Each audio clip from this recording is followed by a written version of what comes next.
Have I ever told you guys about the story about how I was reincarnated?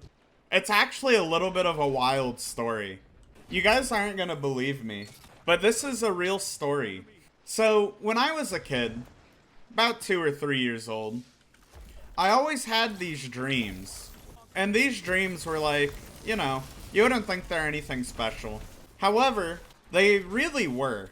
Because when I was growing up, I always had this weird, like, paranormal. I was just in tune with the paranormal or, like, really weird stuff. So essentially, I would always tell my parents these stories about things I should never know about as a 2-year-old, right?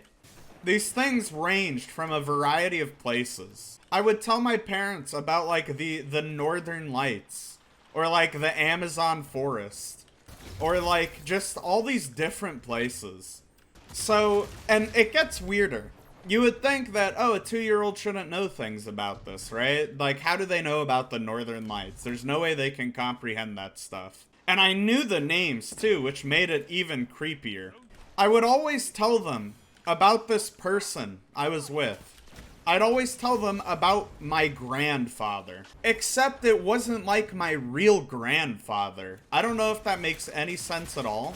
Essentially, it was a person before my parents were even born. And I called him my grandfather. And it was such vivid detail too. Like, I still remember.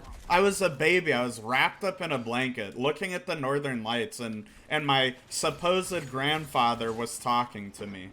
So, my mom, like, heavy Christian, very heavy Christian woman, right? She said if anyone would make her believe in reincarnation, it was me. So yeah, that's the story of how I was reincarnated. I think it's such a lovely story because it's one of those things where it's like, maybe reincarnation is a real thing, like, you never know.